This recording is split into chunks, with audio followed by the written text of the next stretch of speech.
যারা ৫,০০০ টাকার ভিতরে একটি কম্পিটিটিভ গেমিং মাউস খুঁজছেন তাদের জন্য আজকের আমাদের review mouse Razer Basilisk X Hyperspeed অনেক মানানসই, কারণ খুব কম সময়ে বাজেট এবং কোয়ালিটির পারফেক্ট কম্বো পাওয়া যায়।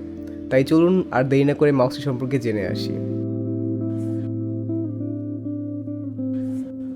বক্স খুললে ভিতরে আমরা পেয়ে যাব একটি ম্যানুয়াল, একটি AA ব্যাটারি, USB রিসিভার, এছাড়া অফকোর্স রয়েছে মাউসটি। আনবক্সিং এক্সপিরিয়েন্স তেমন আহামরি কিছু না, খুবই সিম্পল একটি বক্স। তবে ফার্স্ট ইমপ্রেশনে আমাদের মাউসটি খুবই পছন্দ হয়েছে। আমাদের মনে হচ্ছে মাউসটি দেখতে অনেক আকর্ষণীয় এবং পয়েন্টি এন্ডগুলো মাউসটিকে একটি অ্যাগ্রেসিভ লুক দেয়। এই মাউসটিকে আমাদের ডেথ অ্যাডারের সাথে কম্পেয়ার করলে আসলে ডিফারেন্সটা স্পষ্ট হয়। যারা গেমিং মাউসে RGB পছন্দ করেন তাদের জন্য দুঃসংবাদ, কারণ এই মাউসে RGB এর ছিটে ফোটাও নেই। অপরদিকে যারা RGB ছাড়া মিনিমাল সেটআপ পছন্দ করেন তাদের জন্য thumbs up, you are good to go.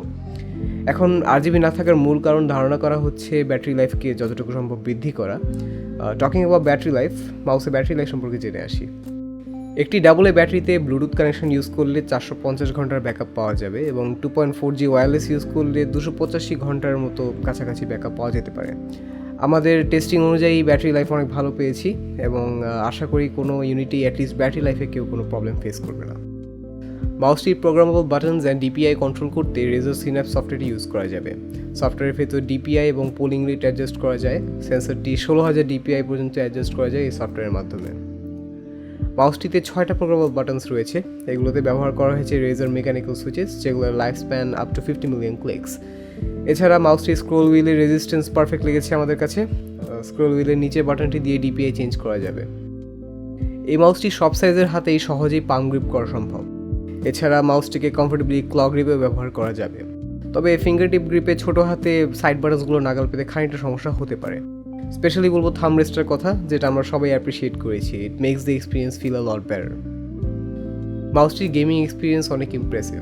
Polling rate 1000 দিলে রেসপন্স টাইম 1 মিলিসেকেন্ড, সুতরাং FPS গেম খেলতে গিয়ে কোনো লেটেন্সি ইস্যু হবে না। এছাড়া ডেইলি ইউসেজেও লেটেন্সি চোখে পড়েনি। 5,000 টাকার এই মাউসটি টেস্ট করে আমরা আশ্বস্ত যে এই প্রাইস রেঞ্জে Razer Basilisk X Hyperspeed থেকে ভালো কোনো মাউস খুঁজে পাওয়া যাবে না। ওভারঅল আমরা বলবো বাজেট এবং কোয়ালিটি এর প্রপোর্শনে মাউসটি একটি S tier মাউস। We will definitely recommend you to buy it. মাউসটি পেয়ে যাবেন গ্যাজেট নোভার অফিসিয়াল ওয়েবসাইটে, লিঙ্কটি দেওয়া থাকবে ভিডিও ডেসক্রিপশন বক্সে। That's all for today. আশা করি ভিডিওটি ভালো লেগেছে এবং আপনার মাউস কেনার সিদ্ধান্ত গ্রহণে কিছুটা কষ্ট লাঘব হয়েছে। ভিডিওটি ভালো লাগলে শেয়ার করবেন এবং পরবর্তীতে কোন প্রোডাক্টের রিভিউ চাচ্ছেন তা কমেন্ট করে আমাদের জানাতে ভুলবেন না। Thanks for watching.